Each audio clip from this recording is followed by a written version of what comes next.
কিছু কথা কিছু শোনার পক্ষ থেকে বন্ধুরা, আজ তোমাদের জন্য কোনো গল্প নয়, শোনাবো এক অভিনব বিষয়। পরিবারের কোনো ছোট বড় অশান্তি ঝামেলা সাধারণত আমরা নিজেরাই চেষ্টা করে মিটিয়ে ফেলি, কিন্তু তা যদি সম্ভব না হয় তবে তুমি কি করবে? হঠাৎ করে তোমার দরজায় কেউ এক ঝুড়ি সুবুদ্ধি বিক্রি করতে এলো।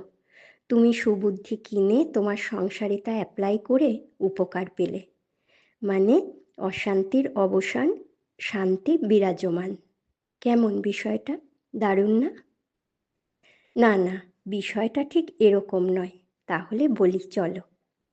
উত্তর 24 পরগনা জেলার বনগাঁ অঞ্চলের বাজার এলাকার বাসিন্দা হলেন শ্রীধর রায়।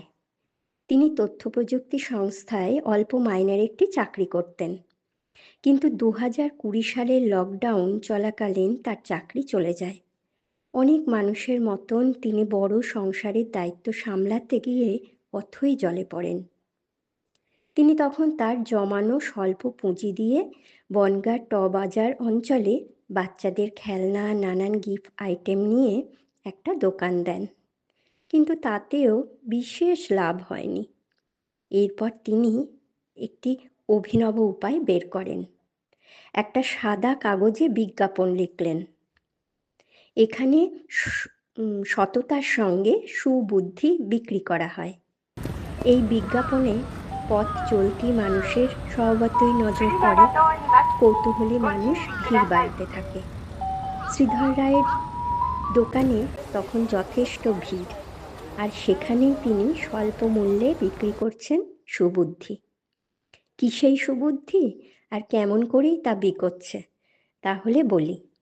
পারিবারিক ঝামেলা অশান্তি মানসিক ছোটোখাটো সমস্যা বর্তমান যুগে সব পরিবারেই আছে। এই সমস্যাগুলো শুরুতে ছোট থাকলেও না মেটাতে পারলে তা বাড়তে বাড়তে বড় আকার নেয়। পারিবারিক সমস্যাগুলো যে কখন এতটাই বড় হয়ে যায় সেটা বোঝার আগে বহু সংসার ভেঙেও যায়। এই সময় কাণ্ডারি হয়ে যদি কেউ সৎ উপদেশ দিত, তাহলে হয়তো অনেক সংসার বড় ক্ষতি হওয়ার থেকে বেঁচে যেত। এই সৎ উপদেশই দিয়ে থাকেন শ্রীধরবাবু।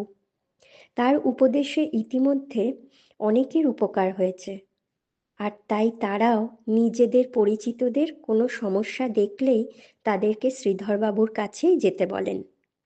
লোকের মুখে মুখে এই অভিনব ব্যবসা শুধু বনগাঁ নয়, আশেপাশের অঞ্চলেও বেশ প্রচার লাভ করেছে। ক্রমশ মানুষের ভিড় বেড়েছে তার উপদেশ কিনতে।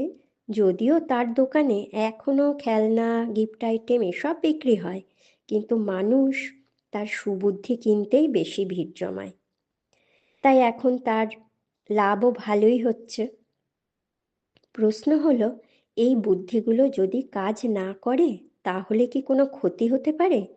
এর উত্তরও রয়েছে তার বিজ্ঞাপনের নিচেই। লেখা রয়েছে, উপদেশ যদি কাজ না করে তার দায়ভার উপদেশদাতার নয়। তাহলে বিষয়টা এমন যে নিজের রিস্কেই এই উপদেশ নিতে হবে, সেই উপদেশ কাজেও লাগাতে হবে নিজের রিস্কে।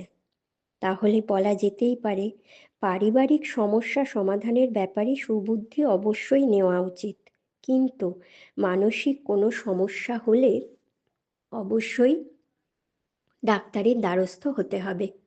শ্রীধরবাবু তার সুবুদ্ধি দিয়ে পারিবারিক সমস্যার সমাধান করতেই পারেন।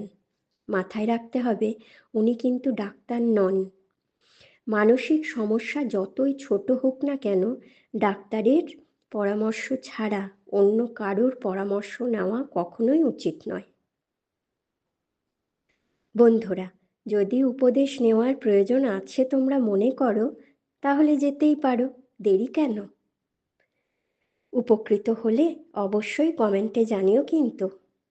লাইক শেয়ার করো যদি কোনো বন্ধু উপকৃত হয়।